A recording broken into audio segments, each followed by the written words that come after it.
औज़ुबिल्लाहिमिनश्शैतानिर्रजीम बिस्मिल्लाहिर्रहमानिर्रहीम अल्हम्दुलिल्लाहि रब्बिल आलमीन वस्सलातु वस्सलामु अला रसूलिहिल करीम అస్సలాము అలైకుం రహమతుల్లాహి వబరకాతుహు. ఫ్రెండ్స్, దర్సే ఖురాన్ తెలుగు అనువాదం శీర్షికలో ఈరోజు అల్ అహజాబ్ సూరా యొక్క అనువాదాన్ని చదువుదాం.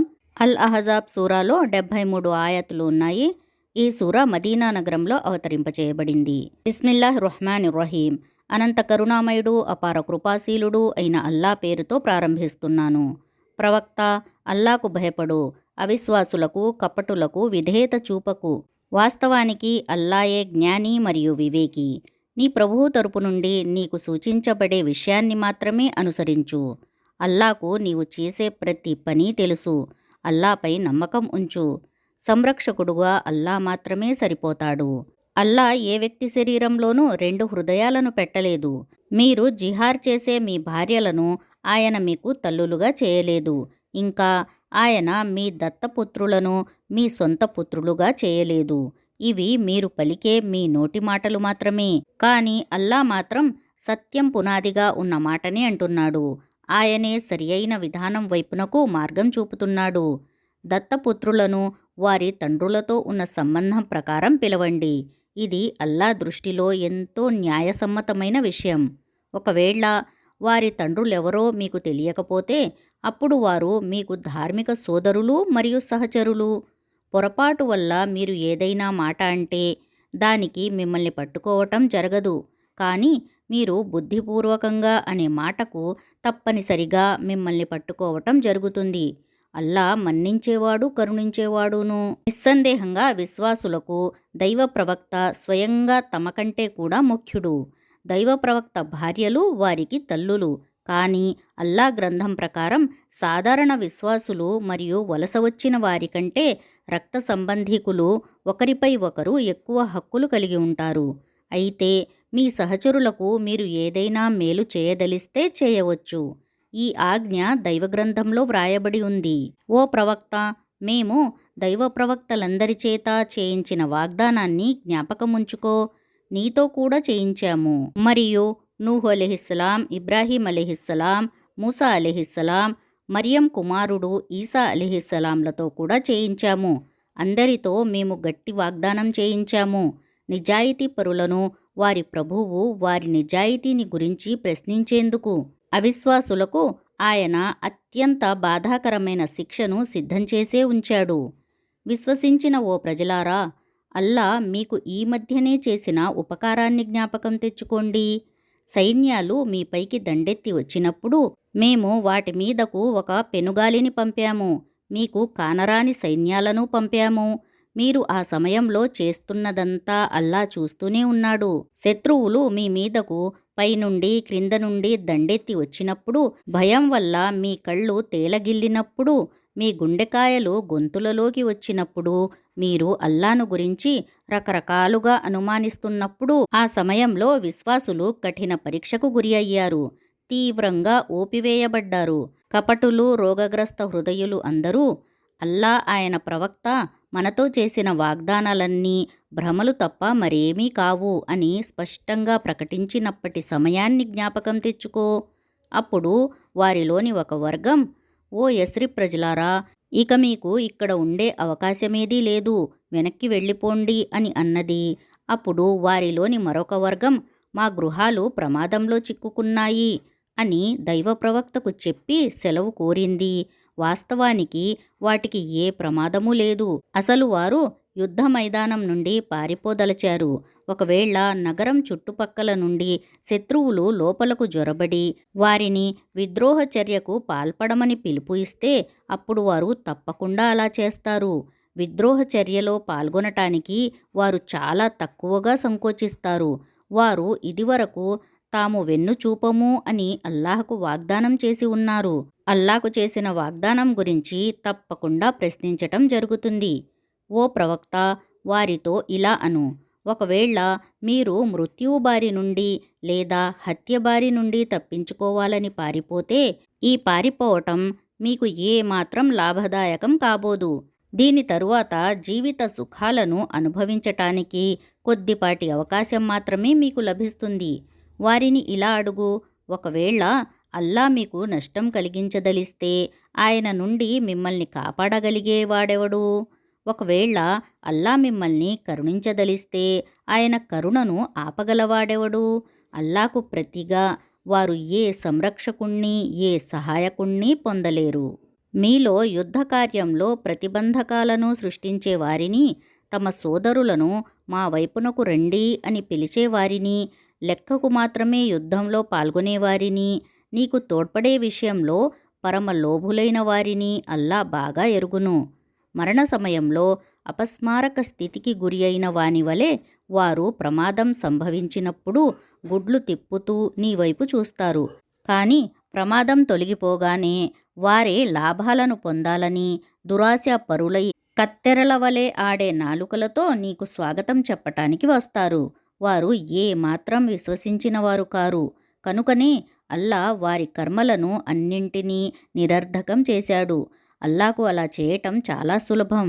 దాడి చేసిన వర్గాలు ఇంకా వెళ్ళిపోలేదు అనే వారు భావిస్తున్నారు. ఒకవేళ ఆ వర్గాలు మళ్ళీ దాడి చేస్తే ఎడారిలో ఎక్కడికైనా పోయి పల్లెలలో అరబ్బుల మధ్య కూర్చుందామని, అక్కడ నుండే మీ పరిస్థితులను గురించి తెలుసుకుందామని వారి మనస్సు కోరుతోంది. ఒకవేళ వారు మీ మధ్య ఉన్న యుద్ధంలో చాలా తక్కువగానే పాల్గొంటారు.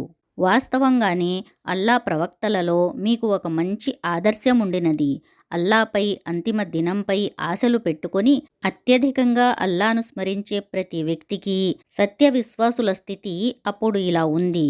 వారు దాడి చేసిన సైన్యాలను చూసినప్పుడు ఇలా పలికారు: అల్లా ఆయన ప్రవక్త మనకు వాగ్దానం చేసిన విషయం ఇదే. అల్లా ఆయన ప్రవక్త నిజమే పలికారు.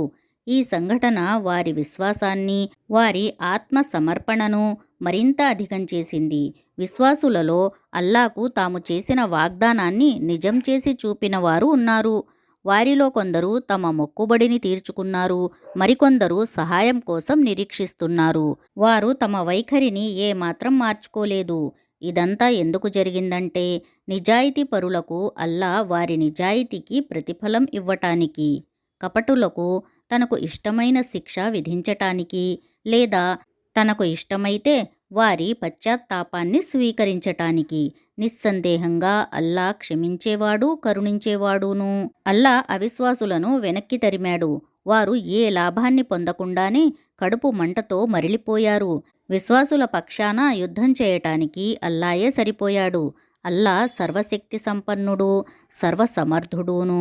ఈ దాడి చేసిన వారికి తోడ్పడిన గ్రంథ ప్రజలను తమ దుర్గాల నుండి అల్లా క్రిందకు తీసుకువచ్చాడు. వారి హృదయాలను భయంతో నింపాడు. ఈనాడు వారిలోని ఒక వర్గం వారిని మీరు చంపుతున్నారు, మరొక వర్గం వారిని మీరు ఖైదీలుగా చేస్తున్నారు. ఆయన మిమ్మల్ని వారి భూమికి, వారి గృహాలకు, వారి ఆస్తులకు వారసులుగా చేశాడు. మీరు ఎన్నడూ అడుగుమోపని ప్రాంతాన్ని ఆయన మీకు ఇచ్చాడు. అల్లా అన్నీ చేయగల సమర్థుడు. ఓ ప్రవక్త, నీ భార్యలతో ఇలా అను: ఒకవేళ మీరు ప్రాపంచిక జీవితాన్ని, దాని శోభను కోరుతూ ఉన్నట్లయితే రండి, నేను మీకు ఎంతో కొంత ఇచ్చివేసి మంచి పద్ధతి ప్రకారం సాగనంపుతాను. కానీ ఒకవేళ మీరు అల్లాను, ఆయన ప్రవక్తను, పరలోక నివాసాన్ని కోరుతూ ఉన్నట్లయితే తెలుసుకోండి, మీలోని పుణ్యవతుల నిమిత్తం అల్లా గొప్ప ప్రతిఫలాన్ని సిద్ధపరిచి ఉంచాడు. ఓ ప్రవక్త భార్యలారా, మీరు సాధారణ స్త్రీల వంటి వారు కారు.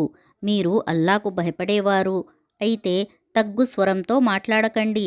ఎందుకంటే దుష్ట మనసు గల వ్యక్తి ఎవడైనా వ్యామోహపడవచ్చు. కాబట్టి స్వయంగా సూటిగా మాట్లాడండి. ఇళ్లలోనే ఉండిపోండి. పూర్వపు అజ్ఞాన కాలంలో మాదిరిగా అలంకరణను ప్రదర్శిస్తూ తిరగకండి. నమాజును స్థాపించండి, జకాత్ ఇవ్వండి. అల్లాకు, ఆయన ప్రవక్తకు విధేయత చూపండి. దైవ ప్రవక్త కుటుంబీకులైన మీ నుండి కల్మషాన్ని తొలగించాలని, మిమ్మల్ని పూర్తిగా పరిశుద్ధపరచాలని అల్లా కోరుతున్నాడు. మీ ఇళ్లల్లో వినిపించబడే అల్లా వాక్యాలను, వివేకంతో కూడుకున్న విషయాలను జ్ఞాపకముంచుకోండి. నిస్సందేహంగా అల్లా అత్యంత సూక్ష్మగ్రాహి, అన్నీ తెలిసినవాడు. నిశ్చయంగా ముస్లిములు, విశ్వాసులు, విధేయులు, నిజాయితీపరులు, సహనశీలురు, అల్లా ముందు వినమ్రులయ్యేవారు, దాన ధర్మాలు చేసేవారు, ఉపవాసం ఉండేవారు, తమ మర్మాంగాలను కాపాడుకునేవారు, అల్లాను అత్యధికంగా స్మరించేవారు అయిన స్త్రీ పురుషుల నిమిత్తం అల్లా క్షమాభిక్షను, గొప్ప ప్రతిఫలాన్ని సిద్ధపరిచి ఉంచాడు. అల్లా ఆయన ప్రవక్త ఏ విషయంలోనైనా ఒక తీర్పు చేసినప్పుడు విశ్వాసి అయిన ఏ పురుషునికైనా, విశ్వాసురాలైన ఏ స్త్రీకైనా తరువాత తమ యొక్క ఆ విషయంలో స్వయంగా మళ్ళీ ఒక నిర్ణయం తీసుకునే హక్కు లేదు. ఇంకా ఎవడైనా అల్లాకు, ఆయన ప్రవక్తకు అవిధేయత చూపితే అతను స్పష్టంగా మార్గభ్రష్టతకు గురి అయినట్లే. ఓ ప్రవక్త, అల్లా నీవు ఏ వ్యక్తికి మేలు చేశారో ఆ వ్యక్తితో నీవు నీ భార్యను విడిచిపెట్టకు, అల్లాకు భయపడు అని అంటున్న ఆ సమయాన్ని జ్ఞాపకం తెచ్చుకో. అప్పుడు నీవు అల్లా బయటపెట్టదలిచిన విషయాన్ని నీ మనసులో దాచి ఉంచావు. నీవు ప్రజలకు భయపడుతున్నావు. వాస్తవానికి నీవు భయపడటానికి అల్లాయే ఎక్కువ హక్కుదారుడు. తరువాత జైద్ ఆమె విషయంలో తన అవసరాన్ని పూర్తి చేసుకున్నప్పుడు మేము ఆమె విడాకులు పొందిన స్త్రీతో నీకు వివాహం జరిపించాము. విశ్వాసులకు తమ దత్తపుత్రుల భార్యల విషయంలో వారు తమ భార్యలకు సంబంధించిన తమ అవసరాన్ని పూర్తి చేసుకున్నప్పుడు ఏ విధమైన ఇబ్బంది కలగకుండా ఉండేందుకు అల్లా ఆదేశం అమలులోకి రావలసిందే. అల్లా తనకు విధించిన ఏ పనినైనా చేయటంలో దైవ ప్రవక్తకు ఏ ప్రతిబంధకమూ లేదు. గతించిన దైవ ప్రవక్తలందరి విషయంలోనూ అల్లా యొక్క ఈ సంప్రదాయమే అమలులో ఉండేది. అల్లా ఆజ్ఞ పూర్తిగా తిరుగులేని తీర్పు. ఇది అల్లా సంప్రదాయం. అల్లా సందేశాలను అందజేసే వారికి, ఆయనకు మాత్రమే భయపడే వారికి, ఒకే దేవునికి తప్ప మరెవరికీ భయపడని వారికి లెక్క చూపటానికి కేవలం అల్లాయే చాలు. మానవులారా, ముహమ్మద్ సల్లల్లాహు అలైహి వసల్లం మీలోని ఏ పురుషునికి తండ్రి కారు, కానీ ఆయన అల్లా యొక్క ప్రవక్త, దైవ ప్రవక్తల పరంపరను సమాప్తం చేసే చివరివారు. అల్లా సకల విషయాల జ్ఞానం కలవాడు.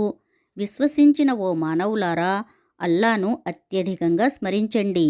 ఉదయం సాయంత్రం ఆయన పవిత్రతను కొనియాడుతూ ఉండండి. ఆయనే మీపై కరుణ చూపేవాడు. ఆయన దూతలు మీ కొరకు కారుణ్యానికి ప్రార్థనలు చేస్తారు. మిమ్మల్ని ఆయన చీకట్లలో నుండి వెలికితీసి వెలుగులోకి తీసుకురావాలని. విశ్వాసుల పట్ల ఆయన అమిత దయ కలవాడు. వారు ఆయనను కలిసే రోజున వారికి శాంతి వచనాలతో స్వాగతం లభిస్తుంది. అల్లా వారికి ఎంతో గౌరవప్రదమైన ప్రతిఫలాన్ని సమకూర్చి ఉంచాడు. ఓ ప్రవక్త, మేము నిన్ను సాక్షిగా చేసి శుభవార్తను ఇచ్చేవానిగా, హెచ్చరిక చేసేవానిగా చేసి, అల్లా అనుమతితో ఆయన వైపునకు పిలుపు ఇచ్చేవానిగా చేసి, ప్రకాశించే ద్వీపంగా చేసి పంపాము. నిన్ను విశ్వసించిన మానవులకు శుభవార్త ఇవ్వు. వారికి అల్లా తరపు నుండి గొప్ప అనుగ్రహాలు ఉన్నాయని. అవిశ్వాసుల, కపటుల ఒత్తిడికి ఎంతమాత్రం లొంగకు. వారి వేధింపులను లెక్కచేయకు. అల్లానే నమ్ముకో. మనిషి తన వ్యవహారాలను అప్పగించటానికి అల్లాయే చాలు. విశ్వాసులైన మానవులారా, మీరు విశ్వాసులైన స్త్రీలను వివాహం చేసుకుని తరువాత వారిని ముట్టుకోక మునుపే విడాకులిస్తే అప్పుడు మీ తరపు నుండి ఇద్దత్ ఏదీ వారిపై ఖరారు కాదు. అది పూర్తి అవ్వాలని మీరు కోరలేరు. కనుక వారికి కొంత ధనం ఇచ్చి మంచి పద్ధతిలో సాగనంపండి. ప్రవక్త, మేము ఈ క్రింది వారిని నీకు ధర్మసమ్మతం చేశాము. నీవు మహర్ చెల్లించిన నీ భార్యలను, అల్లా ప్రసాదించిన బానిస్త స్త్రీల నుండి నీ అధీనంలోకి వచ్చిన స్త్రీలను, నీతో పాటు వలస వచ్చిన నీ పినతండ్రి కుమార్తెలను, నీ మేనత్తల కుమార్తెలను, నీ మేనమామల కుమార్తెలను, నీ పినతల్లుల కుమార్తెలను, తనను తాను దైవ ప్రవక్తకు సమర్పించుకున్న విశ్వాసిని అయిన స్త్రీని, ఒకవేళ దైవ ప్రవక్త ఆమెను వివాహం చేసుకోదలిస్తే. ఈ మినహాయింపు కేవలం నీకే పరిమితం. ఇతర విశ్వాసులకు ఇది లేదు. సాధారణ విశ్వాసులకు వారి భార్యల, బానిస స్త్రీల విషయంలో మేము విధించిన పరిమితులు మాకు బాగా తెలుసు. నీకు ఏ విధమైన ఇబ్బంది కలగకుండా ఉండాలని మేము నిన్ను ఈ పరిమితుల నుండి మినహాయించాము. అల్లా క్షమించేవాడు, కరుణించేవాడును. నీ భార్యలలో నీకు ఇష్టమైన వారిని నీ నుండి వేరుగా ఉంచేందుకు, నీకు ఇష్టమైన వారిని నీతో ఉంచుకునేందుకు, నీకు ఇష్టమైన వారిని వేరుగా ఉంచిన తరువాత కూడా నీ వద్దకు పిలిపించుకునేందుకు నీకు అధికారం ఇవ్వబడుతోంది. ఈ విషయంలో నీపై ఏ దోషమూ లేదు. ఈ విధంగా వారి కళ్ళు చల్లదనం పొందుతాయని, వారు బాధపడరని, నీవు వారికి ఏది ఇచ్చినా వారు సంతోషిస్తారని ఎక్కువగా ఆశించవచ్చు. మీ మనసులలో ఏముందో అల్లాకు తెలుసు. అల్లా సర్వము తెలిసినవాడు, సంయమనం కలవాడును. వీరుగాక ఇతర స్త్రీలు నీకు ధర్మసమ్మతం కారు. వారి స్థానంలో మరెవరినీ భార్యలుగా తీసుకువచ్చే అనుమతి కూడా నీకు లేదు. వారి అందచందాలు నీకు ఎంత నచ్చినా సరే. అయితే బానిస స్త్రీల విషయంలో నీకు అనుమతి ఉన్నది. అల్లా ప్రతి విషయాన్ని కనిపెడుతూనే ఉంటాడు. విశ్వాసులైన ప్రజలారా, దైవ ప్రవక్త ఇళ్లల్లోకి అనుమతి లేకుండా ప్రవేశించకండి. భోజన సమయానికై కాచుకొని కూర్చోకండి. కానీ మిమ్మల్ని భోజనానికి పిలిస్తే తప్పకుండా వెళ్ళండి. అయితే భోజనం చేసిన వెంటనే బయటికి వెళ్ళిపోండి. పిచ్చాపాటి మాట్లాడుకుంటూ ఉండిపోకండి. మీ ఈ చేష్టలు ప్రవక్తకు కష్టం కలిగిస్తాయి. అయినా ఆయన మొహమాటం వల్ల ఏమీ అనరు. అల్లా సత్య విషయం చెప్పటానికి మొగమాటపడడు. ప్రవక్త భార్యలను మీరు ఏదైనా అడగవలసి వస్తే తెరచాటున ఉండి అడగండి. ఇది మీ వారి హృదయాల పరిశుద్ధత కొరకు ఎంతో సముచితమైన పద్ధతి. దైవ ప్రవక్తకు కష్టం కలిగించటం మీకు ఏ మాత్రం ధర్మసమ్మతం కాదు. ఇంకా ఆయన తరువాత ఆయన భార్యలను వివాహం చేసుకోవటం కూడా మీకు ధర్మసమ్మతం కాదు. ఇది అల్లా దృష్టిలో మహాపాపం. మీరు ఏదైనా విషయాన్ని వ్యక్తం చేసినా లేక దానిని గోప్యంగా ఉంచినా అల్లాకు ప్రతి విషయమూ తెలుసు. దైవ ప్రవక్త భార్యలకు ఈ విషయంలో ఏ దోషమూ అంటదు. వారి తండ్రులు, వారి కొడుకులు, వారి సోదరులు, వారి సోదరుల కొడుకులు, వారి సోదరీమణుల కుమారులు, వారితో కలుపుగోలుగా ఉండే స్త్రీలు, వారి బానిసలు వారి ఇళ్లల్లోకి రావచ్చు. మహిళల్లారా, మీరు అల్లా పట్ల అవిధేయతకు పాల్పడకండి. అల్లా ప్రతి విషయాన్ని గమనిస్తున్నాడు. అల్లా ఆయన దూతలు ప్రవక్త సల్లల్లాహు అలైహి వసల్లంపై దరూదు పంపుతారు. విశ్వాసులారా, మీరు కూడా ఆయనపై దరూద్, సలాంలు పంపండి. అల్లాకు ఆయన ప్రవక్తకు బాధ కలిగించిన వారిని అల్లా ఇహపరాలు రెండింటిలోనూ శపించాడు. వారికి అవమానకరమైన శిక్షను సిద్ధపరిచి ఉంచాడు.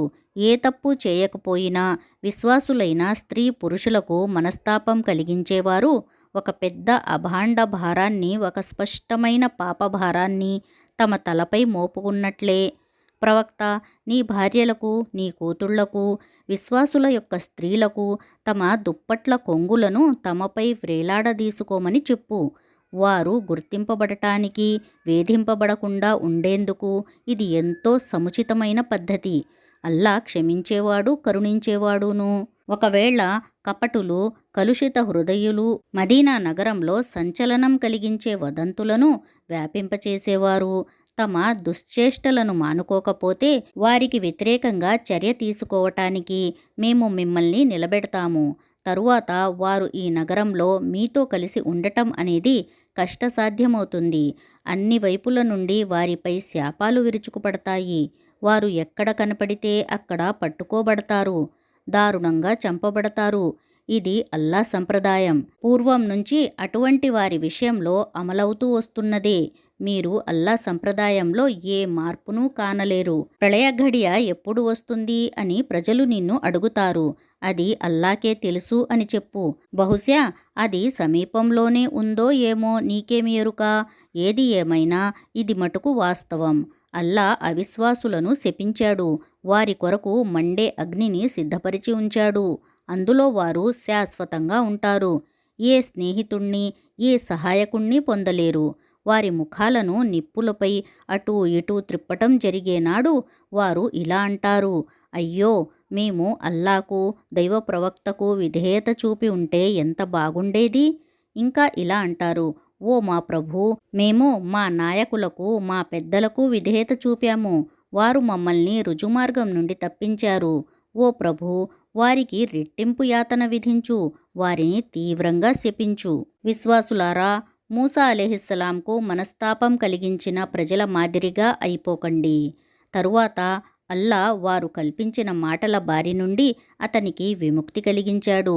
అతను అల్లా దృష్టిలో ఎంతో గౌరవనీయుడు. విశ్వాసులారా, అల్లాకు భయపడండి, రుజువాక్కును పలకండి. అప్పుడు అల్లా మీ కర్మలను చక్కబరుస్తాడు, మీ తప్పులను మన్నిస్తాడు. అల్లాకు, ఆయన ప్రవక్తకు విధేయత చూపేవాడు గొప్ప సాఫల్యం పొందుతాడు. మేము మా అమానతును ఆకాశాల ముందు, భూమి ముందు, పర్వతాల ముందు పెట్టాము. అవి దానిని మోయటానికి సిద్ధపడలేదు, దానికి భయపడ్డాయి. కానీ మానవుడు దాన్ని తనపై మోపుకున్నాడు. నిస్సందేహంగా అతడు అన్యాయం చేసుకున్నాడు, మూర్ఖుడు. ఈ అమానతు భారాన్ని పైన వేసుకున్న దాని అనివార్య ఫలితం ఏమిటంటే, కపటులైన స్త్రీ పురుషులను, ముష్రిక్కులైన స్త్రీ పురుషులను అల్లా శిక్షించటం, విశ్వాసులైన స్త్రీ పురుషుల పశ్చాత్తాపాన్ని అంగీకరించటం. అల్లా మన్నించేవాడు, కరుణించేవాడును. అల్హమ్దులిల్లా. ఇంతటితో సూరహ్ అల్ అహజాబ్ యొక్క అనువాదం పూర్తి అయినది. అల్లాహతాలా మనందరికీ ఖురాన్ జ్ఞానాన్ని ప్రసాదించాలని కోరుతున్నాను. ఆమీన్ యా రబ్బుల్ ఆలమీన్. జజాకుముల్లాహు ఖైరన్ కసీరా. అస్సలాము అలైకుం వరహ్మతుల్లాహి వబరకాతుహు.